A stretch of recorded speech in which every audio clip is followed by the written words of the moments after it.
a background of what you did at the Harding Center? Yeah, and you look at that stuff, and those people who are so full of passion, they never let craftsmanship get in the way of their idea. And that has fascinated me forever. So here's a nice chance to give people some confidence in themselves by saying, go ahead and make something. And the question that every day we gather to do something over there is, well, what should I make? Whatever you want. But I don't know nothing. Who cares? Just make something. Pile these rocks. Try to make a seat. Try to make something for children to play on. So the whole thing's a combination of a lot of people under your supervision. It's all volunteer help. Yeah. And I think one of the neatest things about that whole show was there was a lot of people who were self-conscious, and I had several people who said, I got the courage to go buy myself a cement mixer so I could try making some stuff. And then Clarice, who felt she had no talents at all, but she was the one that made the lunch and brought it. Wasn't it Clarice? Florine. What? Florine Dooley. Florine, yeah. Right. But hobos were wandering up on their Saturday because they could get a free meal, and they'd show up in about 10 minutes at a time she put food on. So it was this great, and I would like to do the rest of my life doing that. I think each community should have within it a park of that nature where just madness prevails, and. No aesthetic theory, no hoity-toity craftsmanship. Just make crazy stuff for people to wonder at and make it. We've got a brick, dare I say, outhouse. I was going to say the other thing they call them, but a brick outhouse. That was the height of civilization when this part of the world was formed to have a brick outhouse. I mean, there's nothing better than that. And so, the reaction of the people that participated in that, I think, did more for. And then the other thing I think that really just knocked me over is that day we did that thing on the beach with the big sand painting. Yeah. When the Nazis were doing it. It was celebrating human rights, and you supervised the paintings on the beach. And I didn't supervise it alone. I just made dots, put little stones. This is what people's hands clasp, and we'll put a thing up here that says clasp the hands and know the thoughts of people in other lands. And just this row of dancing figures. Well, what should they be? Where are you from? Spain. To this day, I think one of the cutest things was St. Anne's was the Safeway house or halfway house or something. They had some Nicaraguans there, and they brought them all over to do something. Little kids, and they, what should I make? And the only thing I could think of in Spanish was cucarachas. So here's all these little cockroaches, these little kids. But and then there was somebody who said early on, I think it was, well, I won't say her name, but she was concerned about the aesthetics of the thing. Maybe we should have a design review board to approve of the design. Before we could start work. Yeah, right. No, we're just fun. So we had a Garfield in there, and we had a Batman in there, and we had, just watching the intensity of the parents relating to their children while they were doing this was. I want to say to our audience that that's back in the 1980s, and we had this huge human rights celebration in the city park with over 1,000 people, and the governor was there. And then down the beach, you had all these wonderful people doing this art design, which is free spirit, and it was to counter the message of hate that was going on somewhere else. And we captured that on tape and in the newspapers, so we have that as part of our human rights archive. You should, yeah. Yeah, and so I think what you did with that was just a real celebration of diversity, because each person could do whatever they wished to do. And I thought when it was finished, it was just absolutely beautiful, and it covered a huge part of the beach. And so it was one of the many things that went on that day. Did you remember that NBC closed with a aerial view of it? On that day we had NBC, CBS, ABC, and newspapers from all over the world there. And so it was actually we were able to speak to the whole world through that and other activities. So, Harold, it's another good example of how you've contributed in so many ways. today's program has been absolutely fascinating. But the good news to our viewers is you're coming back next week, and we're going to do a second one with our wonderful panel, Sue Flamia and Janelle Burke, who are just wonderful to help us with this. And your human spirit is so energizing, and so it really, I'm sure, has caught the attention of our viewers.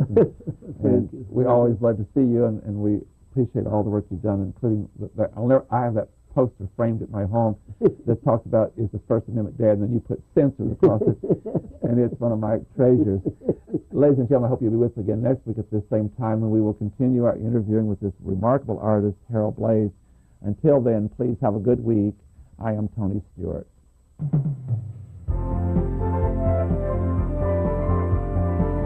Recorded on the campus of North Idaho College, Public Forum is the longest-running in-house college production on PBS. Each episode is pre-recorded live and is an educational outreach from North Idaho College. Please join us at this same time next week for another edition of Public Forum on this public television station.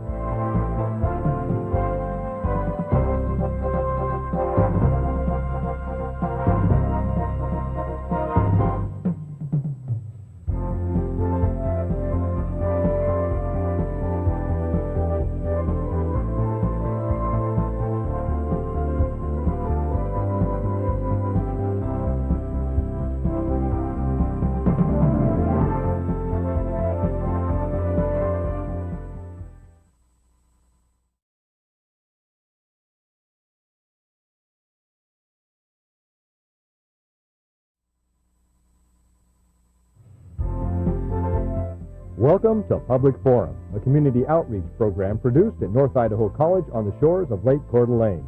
Featuring guests from around the globe addressing a wide variety of subjects, Public Forum serves to educate and enlighten.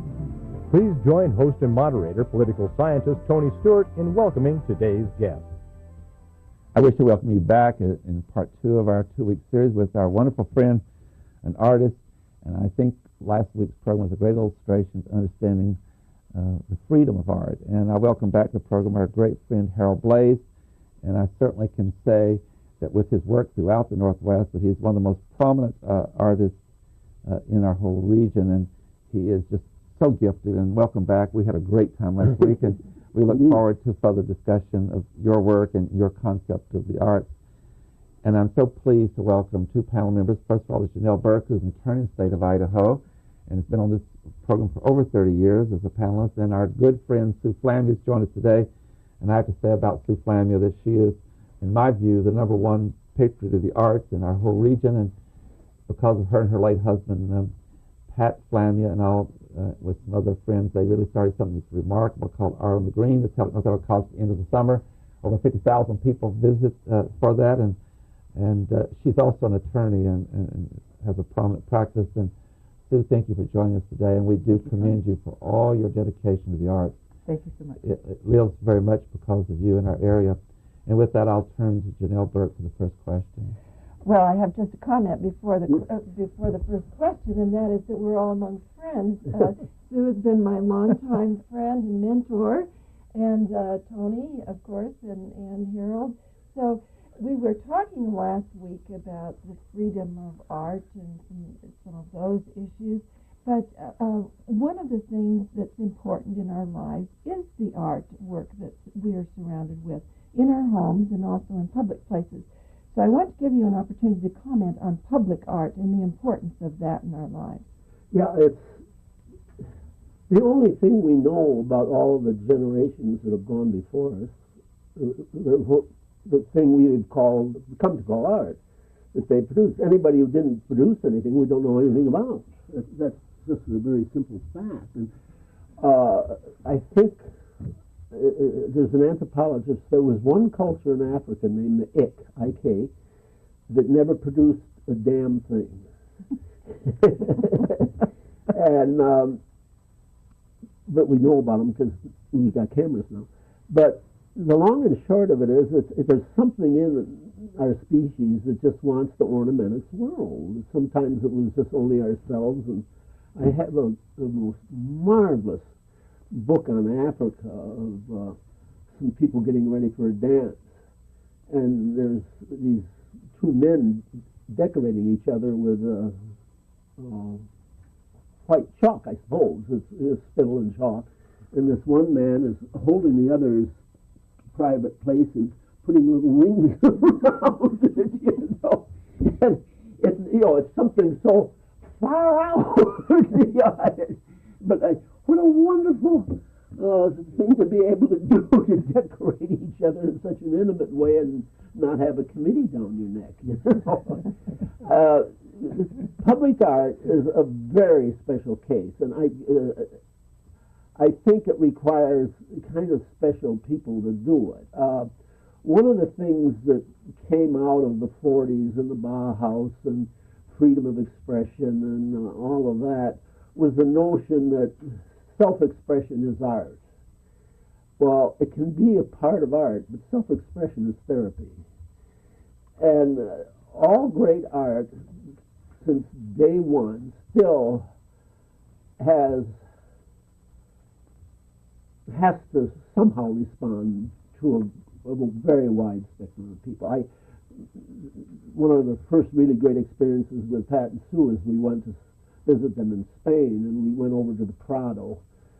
And very early, I can find all the great art by not looking at the walls.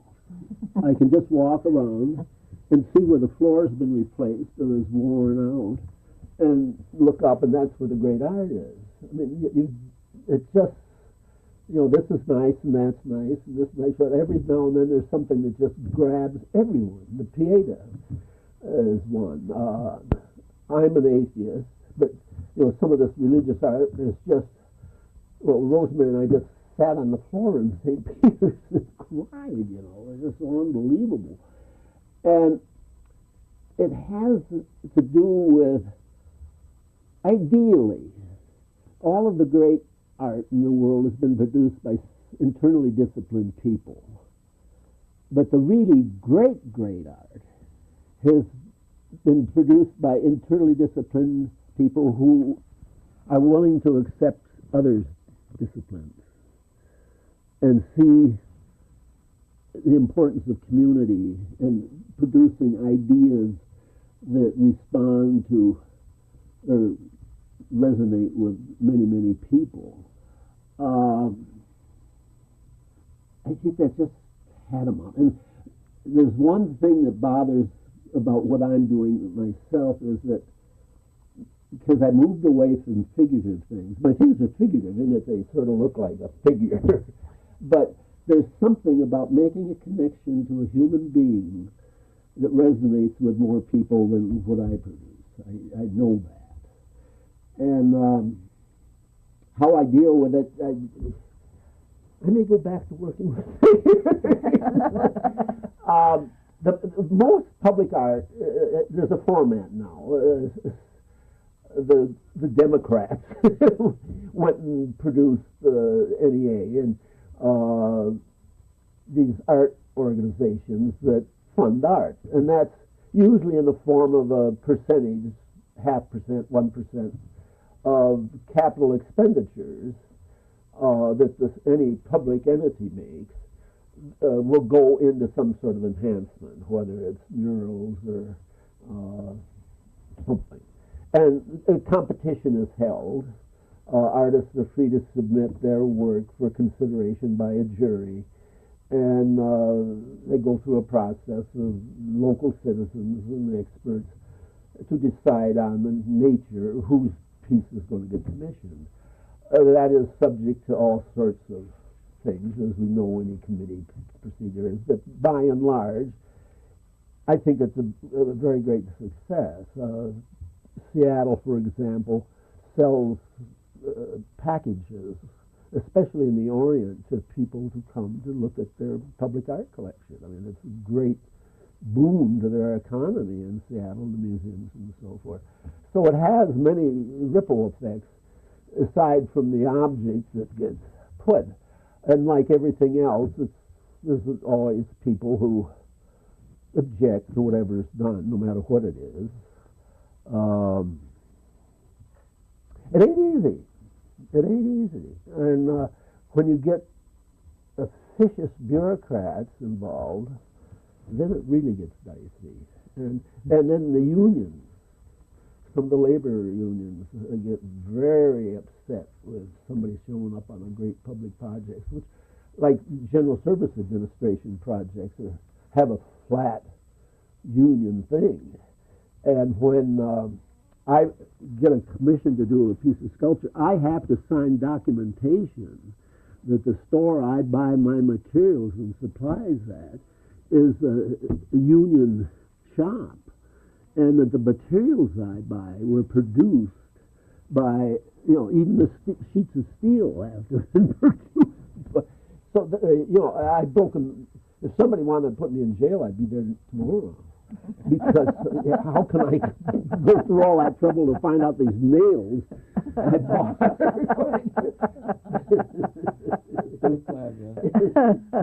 Well, Harold, one of the things that I wanted to talk with you about is your great sense of community. And when we're talking about art in a community, you have been so generous over here. And on the campus, there are several projects that we have been able to do through Art on the Green and through your generosity of working with us over here. I'm thinking of the concrete quilt that's in front of the stage. Wasn't that fun? Yeah. That was a marvelous project. And I'm thinking of, I know this concrete sculpture that's by the Science Building was a class project that you all did many, many years ago.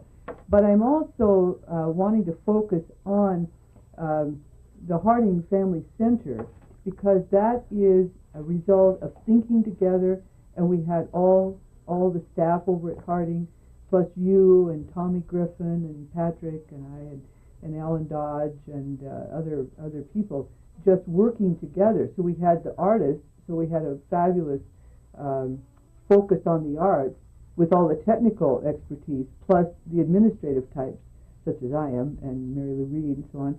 And so we made this project happen, and you were so instrumental in making that happen. And so can you give a clue to other people in other communities who might be interested in doing a public art project like that? Well, yeah, there's so many ways to approach it. In Great Falls was some of the first I had done, and they were under a program they had there for gifted kids, sort of thing. They didn't teach art in the class, but they had maybe 10 kids. Well, somewhere in their budget, I was a visiting lecturer, but I actually brought stuff, and we made this great big concrete piece of sculpture. And there's a treasure. The interesting thing is it was huge, and it disappeared one night. Nobody knows to this day what happened to it. It's just crazy. But I've done a number of these, and it starts out with being able to teach a group of local artisans. Maybe it starts at the high school, maybe it's a junior college, maybe it's a college. In Sitka, I've done several collegiate things. And so the impetus for this is, let's teach everybody how to cast concrete, and because it's a cheap, easy way. So I go to these places, and I'm usually, if it's not, these things usually aren't governmental. Although some Washington State Arts Commission has some artist-in-residence things with the express purpose, as they do with writing and theater too, coming to the community, teaching a skill, and creating something that remains in the community. And those funds can be generated locally. And we were in a place in Australia, a community of 10,000 people, in order to honor somebody like Pat there in their town, on a hill just outside of the town, brought sculptors from 10 sculptors from all over the world.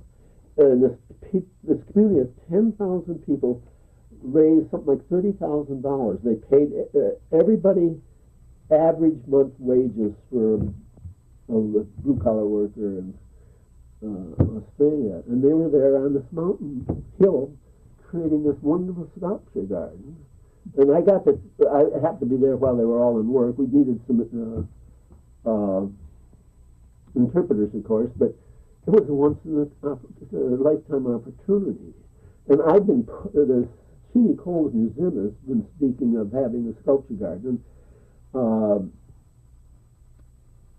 I've wanted to do something for Bill Coles there with a similar format, getting local people like an aluminum company to donate materials and so forth. But it's just a case of people like Sue in the community who understands the mechanics of putting that kind of enthusiasm together. I'm just the conductor. I'm not the producer. And but the band has to have a conductor. and the thing on the beach with the sand paintings and that thing at Harding Center, I think are the most important things I've done. Maybe the fountain in Spokane where kids get to play and all that and watch the joy of that thing. But I think part of it that happens is that, people like myself, we're children. We're not adults.